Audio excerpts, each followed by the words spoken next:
Look, thanks for joining us today, Doug. How's your day been so far? Oh, it's been lovely. So I'm actually at my kinder at the moment. So Yes. that's Westgarth Kinder, and we're like a little community run kinder, just well, sort of like in one of the inner suburbs of Melbourne, just a little bit north of the city. Yeah. So yeah, Wurundjeri country, so I should acknowledge that we're on Aboriginal land. Wow. Yep. Yeah, That's exciting. it is. So great day. The kids have started well.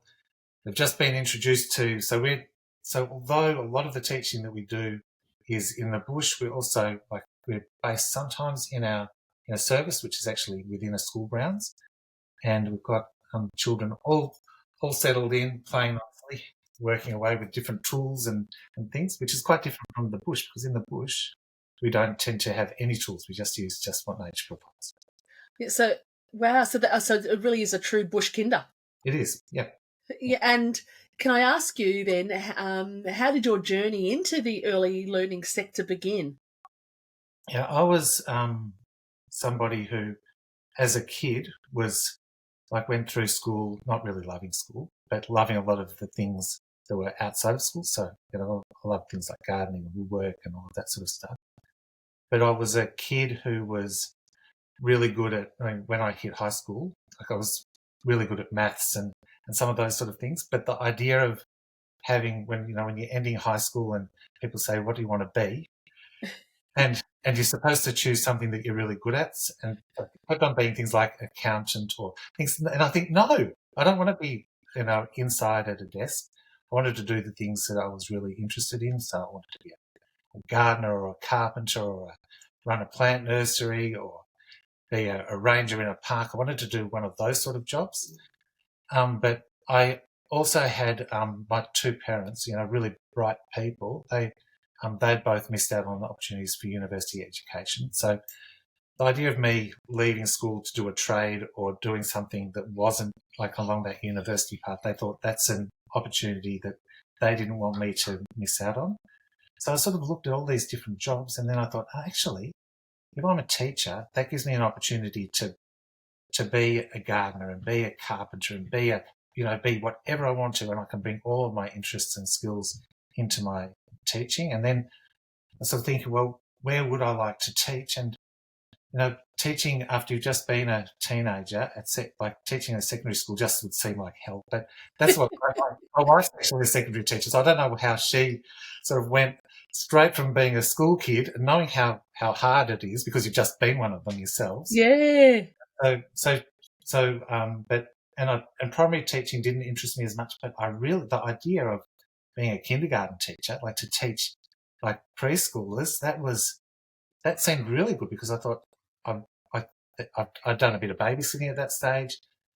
Like all of those kids that were around that age, they seemed like really good people, and I'd had a wonderful experience as a child myself at kindergarten. So the idea was that I thought, oh yeah, I'll become a kindergarten teacher. So I was straight from high school to university to study to be a kindergarten teacher, and then and during my study, I learned actually, because I was also I've got a little bit of a very quiet but rebellious nature, and probably as a teenager, you're probably a bit like that anyway.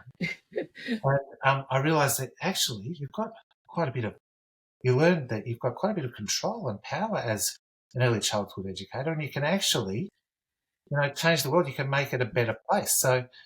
So at uni, I was exposed to some great lecturers, and a lot of my colleagues were really inspiring too.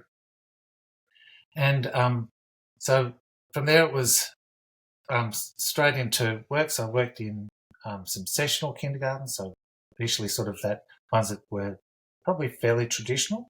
Yep. And then I was drawn though to ones that were probably a little bit more alternative. So I ended up working in wonderful kindergartens like St Kilda and Balaclava Kindergarten in inner Melbourne. So all my teaching's been on Wurundjeri country, all sort of around Melbourne.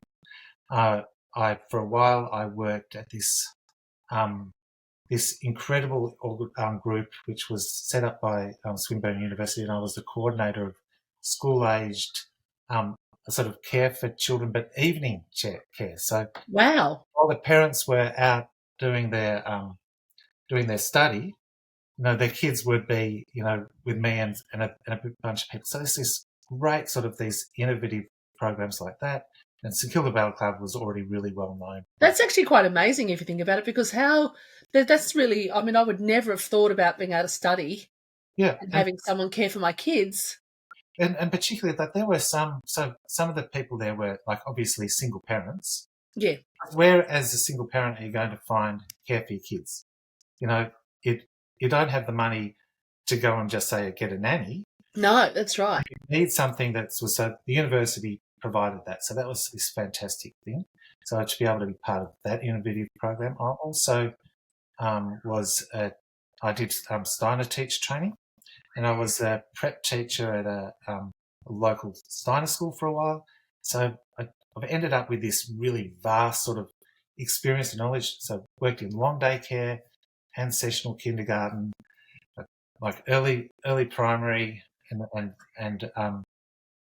I'm really fortunate to have had such a rich experience, and I've really enjoyed all of the people that I've worked with along the way. But it was probably about so I've been working for ages, so that's like probably 35 years or more. So I've been around for a long time, and it was probably about almost 20 years ago that I came to this kinder where I am at the moment. That's Westgarth Kinder. And at that point, I was thinking I'd really like to try to do things the way that I really felt that they could be done and should be done, because when you're working often with other people, there's always a bit of compromise. And this kinder offered me an opportunity when I was employed to actually put my own stamp on what I was doing. So to be able to go in and say, things like nature pedagogy was really important to me even then. So, so when I was in the interviews and I said, children will be playing with mud and sticks and water and leaves and flowers, and they're the things that we're going to be mainly using here. And the children are going to have a really strong voice, because I was really into children's rights, as I still am. Yes, yeah.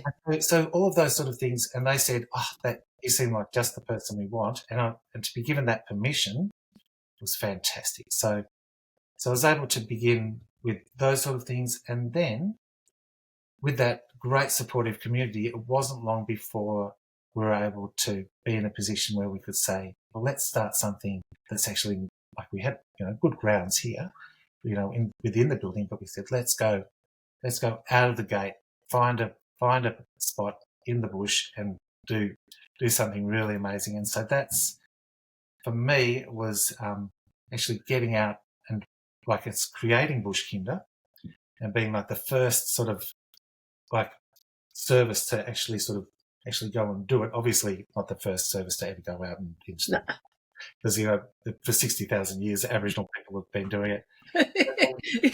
Early childhood educators and family daycare educators who are going out all the time as well. But within the sort of those service restrictions of the national quality standards, the regulations, and all of the frameworks. So we're the first to sort of say, look, here's a model that works really well, fits in with all of these things, and we can actually get out there. So to do that, to actually have Bush Kinder started and up and going, that really, suddenly I wasn't just another educator. Suddenly I was given, a bit of light shining on me, and I'm a bit of probably a bit of an introvert, a bit of a shy person normally. So the idea of having a whole lot of people looking at me was a bit scary. But what that has done is it's given me this platform that I never would have had. So I'm able to go and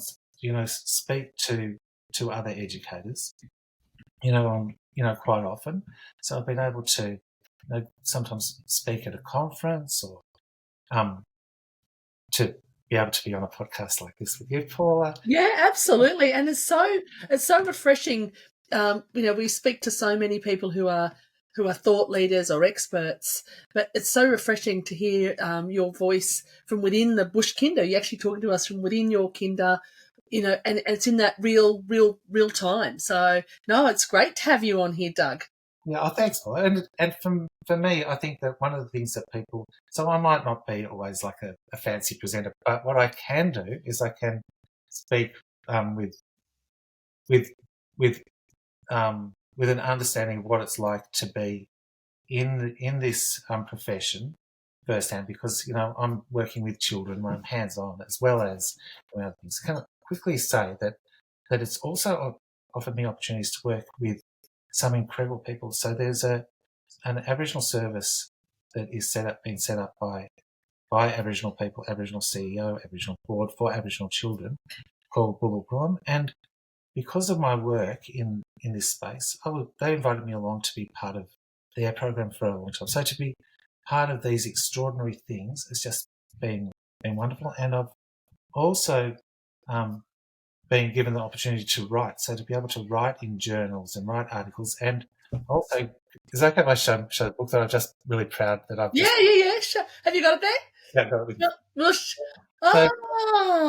So this book I put together with Claire Warden. It's taken ages, but in it we've got stories of all people who've done these amazing things in nature kindergartens, bush kinders, all around the world, but it's a big focus on Australia. So to give that opportunity, like for a teacher who really loves like my work, to be able to be given that opportunity.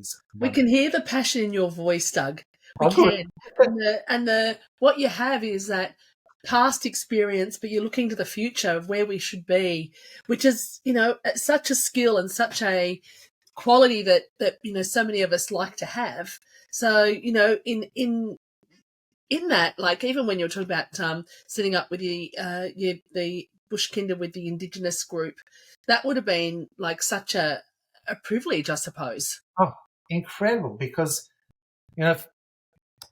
here are a group of people who had so the CEO, who's Lisa Thorpe, she was actually like a NAIDOC educator of the year. This has just been awarded. So wow, a woman.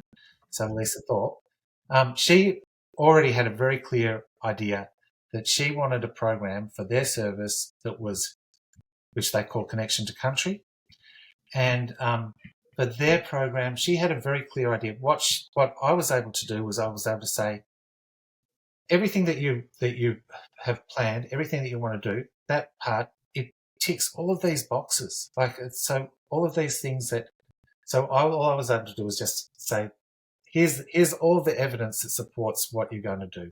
Wow. It all fits. Everything that you're going to do, this is how it fits so clearly into the quality standards. So my role there was it was absolute joy to be able to do that, and to be with Aboriginal kids on their country with Aboriginal educators, was mainly Aboriginal educators too. It was just a fantastic thing to do. And of course, they're a remote community, I would suggest. No. So this is in inner urban. So wow. So this is and Lisa and her family and a lot of the people who are there. These are people who have been activists for since colonisation. So these people have been fighting the whole time for Aboriginal rights. So really incredible people, and they're different. Obviously, different things that impact somebody who's Aboriginal living in an urban than somebody who is regional remote. Yeah, absolutely, and seeing that that they could actually do that in urban, but also understand that they're still meeting the national quality framework, that they're doing all those things, and having your support in that is amazing. Yeah, and it is that service. So if anyone wants to look it up, it's worth. What's it called? It's called Bulbulquam. And so if you look it up, you can they're the people who have just done some incredible work. So they're as far as exceeding all of those things that you'd hope. They don't just do what you'd expect. They do way beyond. So They do best practice for whatever. they're an exemplar of like really high quality early childhood education, and on top of that, they're an absolute wonderful model of what self-determination and success can look like from Aboriginal organisations. Yeah. We don't hear a lot about that, do we, really? That's probably something that we should be hearing so much about. And obviously, regardless of whether they're Indigenous or Anglo, whatever you are, whatever ethnicity you are, is that can be replicated across other services, right? That can be, and have that connection to country as her theme. Yeah, and so you'd hope that like Victoria's been really, really great. So I'm part of a network of educators called the Early Childhood Outdoor Learning Network, and a lot of the work that we've done has actually supported loads and loads of other early childhood services get their children out into nature. So Victoria, there are hundreds of services that have bush kinders and similar programs. And it's to be able to be part of something that has sort of gone so successfully is just incredible. And it's successful because it works. It's successful because it does, so if you are a service and you don't have Aboriginal children, but you want the children who you're teaching to understand what it means to be on Aboriginal land, it means something, to actually be there. It makes a difference on so many levels. Wow. Now, I know we had a couple of questions we were going to go through, and I think we've sort of covered them, haven't we, Doug? And I think you've actually given me I was about what does outdoor learning mean to you, but we're just feeling it through what you're saying and your passion with that. Is there anything you'd like to add? Yeah, I can probably say that so people often say, well, what's the, because I think that, probably for you and probably definitely people of my generation, like we grew up in a time where we were outside as kids all the time. Yeah. So I grew up outside. And so, but we know that children growing up in 2023, like their lives are very, very different. So kids growing up in 2023 are spending a lot more time indoors than I ever would have. And they're spending a lot more time in front of things like screens. Their time, like probably all of people growing up in Australia, their time is a lot more managed. So it's often a child might be childcare, kindergarten or preschool. Then they might do a dance class. They might then have a swimming lesson, and like their lives start to become really, really structured.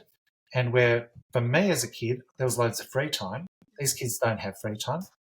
So if having your lives micromanaged and spending a lot of time indoors in front of screens was good for kids, that would be a problem. But the reality is that that's not good for kids. And so as an early childhood education settings, or for all of us in early childhood education settings, we've got to think, well, what do these children need? And they don't need more time indoors. They need more time outside. So some of the problems that kids can get are things that like vitamin D deficiency. Let's say nearly everybody will go and get a blood test now and realise that they're vitamin D deficient. That's because they're not spending enough time in the sun. And so even some of those childhood diseases like rickets that sound like it's from yeah. But some of those things are re-emerging. You sort of think, oh, that's terrible. But there are because kids aren't looking out into the distance often enough.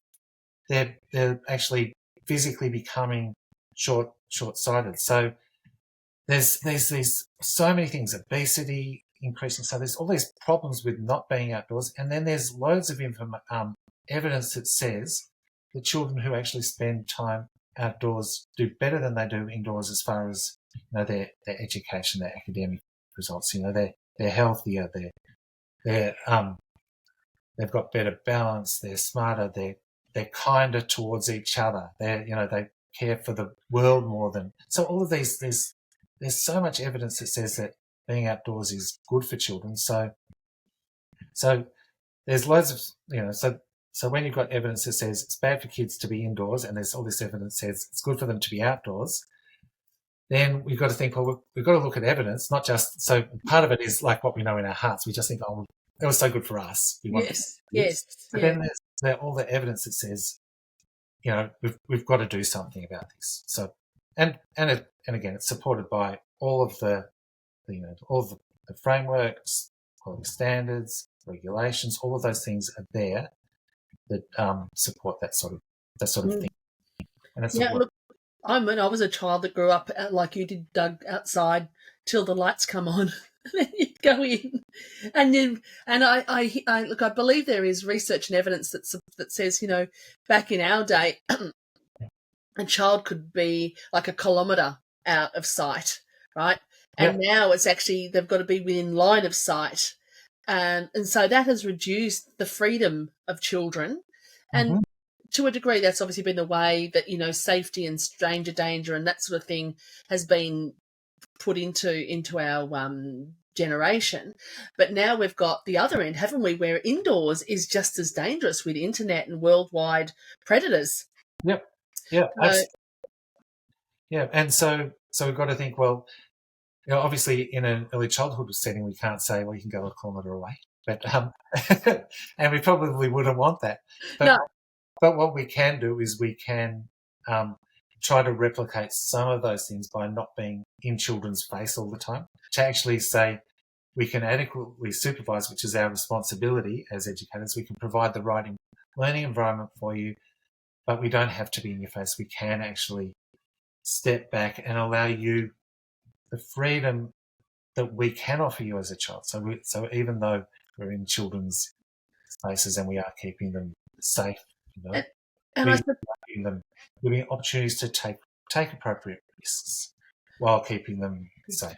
And I suppose the other thing is when you think of bush kinder, I don't think of, my immediate vision is it hasn't got a fence. There's a fence in there, of course, but it's probably bush, and it's a different sort of view rather than walking out to like a school ground with a big tall fence. Yeah. So depending on where you're running your bush kinders, so often there is no fence. So often it is just a public parkland, and there is no fence. So, but the children are being, like, as responsible educators, we will often think, well, we've got to create a boundary that. Yes. We say, this tree, this. So we actually say, well, stay within this boundary, and then we can keep you safe. Yeah. And children are generally really great, and we say it's your responsibility as well as our responsibility to keep you safe. So keep yourself inside the boundary, and if you see one of your colleagues or one of your mates going outside the boundary, pull them back in. Tell them, you can't stay safe if you're outside there. So, but children are so very capable, and I think that they're not given the credit that they're due. So children are really bright. They are able to they're able to look after themselves way better than we often think that they are. They are able to gauge where they need to be challenging themselves and pushing themselves as far as their education and their ideas in a way that we often don't need to even do that. So children are incredible learners, and they're keen to learn. So when we give them the opportunity. Yeah. And look, and with that, so we've talked about some of the evidence that supports obviously outdoor teaching and what outdoor learning means. What are the challenges or the barriers to embracing outdoor learning? Can you share any tips with us today? Yeah, love to. So I think that there are a few barriers. They're probably one of the biggest ones in early childhood services is an attitudinal barrier. That's where educators themselves think, I really feel comfortable indoors, and I don't really like getting out in either hot or cold weather. And so when you've got that sort of attitude, it's about shifting that attitude to say, there are a lot of things that we don't like in early childhood, like there are people who are probably right at this moment changing the most disgusting poo explosion from some baby's nappy somewhere.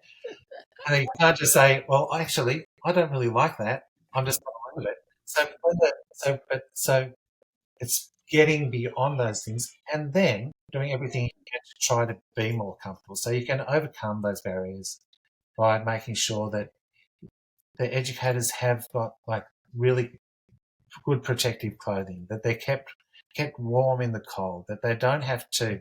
It's not a thing about them suffering. It's about them being able to enjoy being in those spaces. So sometimes there's those attitudinal barriers.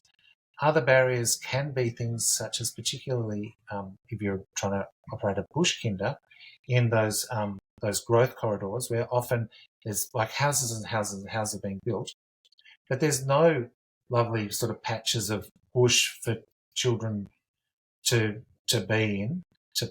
So sometimes those barriers are actually the physical environment, and you've got an additional challenge because you've actually got to work with land managers and governments to actually say plant in those spaces, and if there is any existing vegetation, don't chop it all down, save some of it.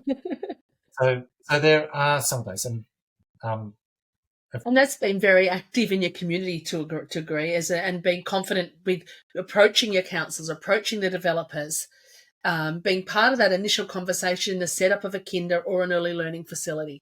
Absolutely, and governments can be really responsive too. So that's your local government, that's your state government, your federal government. So governments can do these incredible things if you lobby them. Yep. And if they don't know, right? They don't. And you know, if you look in like the area that we are, like in this sort of the inner north of Melbourne, there are groups of volunteers going out, and often like bush kinder kids and bush kinder kid families going out. They're doing these massive replantings in areas. So there's this incredible work being done, and that's being supported by local and state government. Yes, yeah. So really, when we're talking to even now people who are listening that may be thinking about opening an early learning service or just opened one, think about that bush environment. Think about how you can help your community, which then in turn helps your early learning service. And I think that some people in early childhood initially would say, I don't, some of the parents don't actually like their kids getting out. But again, the evidence actually suggests that parents really, like, even in their heart, they think, I want my child to have the childhood parts of my childhood that I love. And there are, as a selling point for any service, having a really strong outdoor program does get more people in. So we, at our service, we operate at capacity with a waiting list the whole time. And that's because of our really strong outdoor program. And I know many others do. So it is an excellent idea for anybody who was actually trying to attract the community to have a really strong outdoor service. And if you can access spots that are public spots outside your grounds, you're also relieving a lot of the pressure that you have on the stuff that's within your space. So that means that you can actually give more space to children, so they're not sort of in each other's spaces all the time. So that makes it a lot calmer. You're also not having large expenditure on heating, on all the equipment. Like you don't have loads of paper and paint and all those things. You've got educators who are really focusing on children because they're not distracted by having to mop and clean and wipe down tables and reset things. So there are so many advantages to the running of an organisation or any early childhood service that is utilising the outdoor spaces more. Yeah, I actually didn't even think about that, Doug. That's a great point where they're cleaning up Play-Doh or they're cleaning up things from and they're dropping things or water's on the floor or whatever it is that they're cleaning. Whereas if you're outside, it's onto the grass, onto your bark or whatever you're doing that you don't need to go and clean that up. No, you don't. It's perfect. And for kids, like their drawing is that they'll be rubbing a little patch in the ground, and then they'll be drawing with their stick on that patch, and then they rub it out and do another one. So you don't have the expenditure of paper, and children have the freedom to be able to do as many drawings as they like, and to any drawings that they don't like, they can just discard them. That's what we used to do. Yeah. Yeah. You came home with your hands dirty and your pockets full of dirt. Yep. and sand. But wow, look, that's so fascinating. And look, I'm sure we'll have members in our audience who would probably reach out to you. So what we'll do at the end is share what we can with you on socials, and your links and information about your book, and of course the Indigenous service you mentioned. Is it Bubba William? Willem? Willem? Yeah. So we'll do all of that. And look, what our next question is about is, over the next 2 years, 2 to 5 years, what do you see as the challenge for the sector? Yeah, I think that some things are challenges, but they're also sort of potentially opportunities. So we've got a federal government and, like in Victoria, state government who are really supportive of early childhood education and care. So some of that thing is even that, like the shift in language. So it used to just talk about childcare, but now it's early childhood education and care. So I think our profession is being seen more positively, and so there is a commitment, like within Victoria, within the kindergartens in Victoria, there's a commitment to extend funding for 3 and 4 year olds, and for longer hours. So we've funded for 15 hours of 4-year-old kinder. That will increase to 30 hours. So we've got these state government who's prepared to put a lot of money into supporting the growth of early childhood services, but we don't necessarily have the educators who are going to be able to maintain that. So we've got to make sure that we really look after the excellent educators who are already out there doing the work that they're doing. So we've got to look after them, and we've got to encourage a whole new generation of not just average educators, but incredible educators to come in and continue the good work that's begun. So I think that looking after the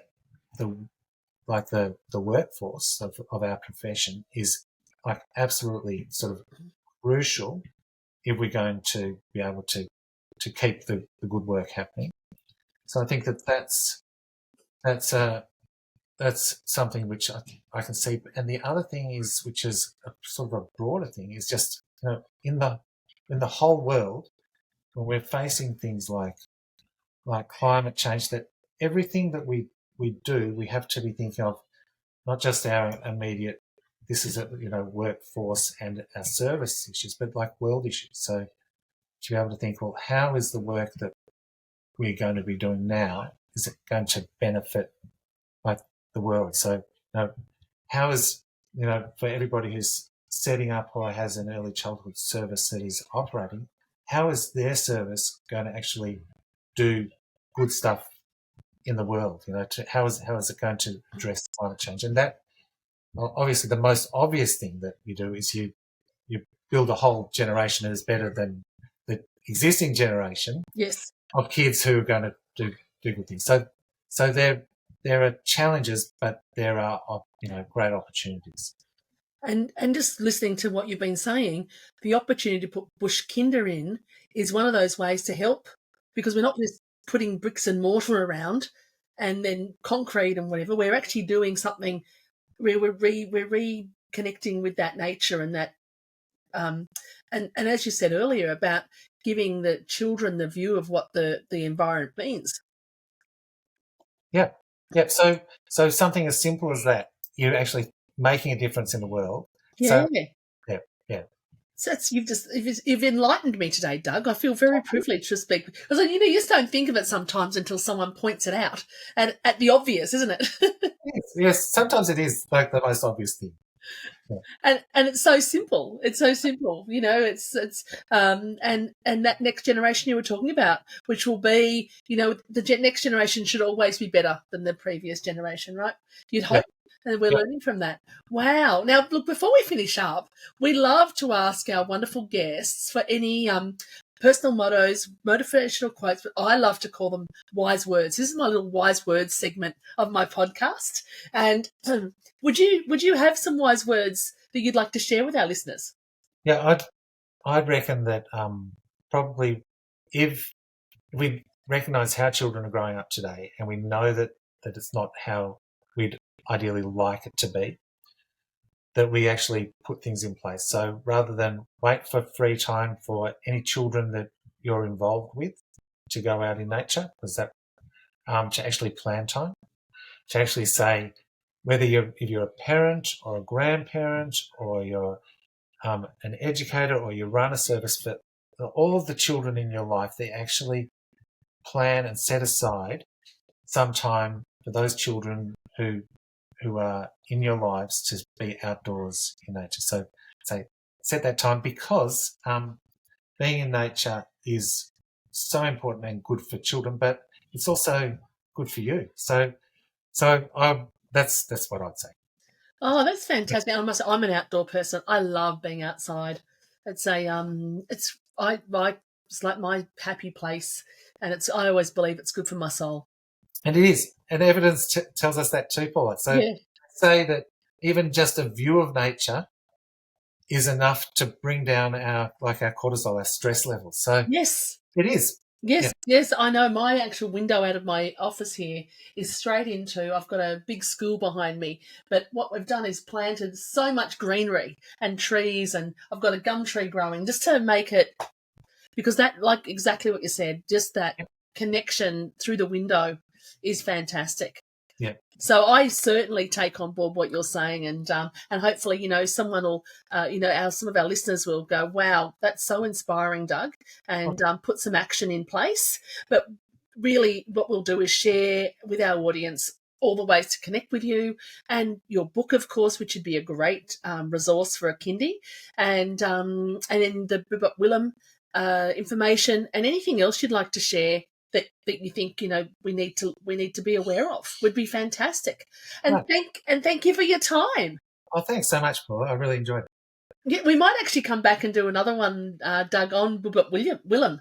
Yeah, so you have to get in touch with them, but they're with Lisa as well. Maybe we'll talk about that later though. But you have a wonderful day, and thank you very much. Appreciate your time. Great, thank you.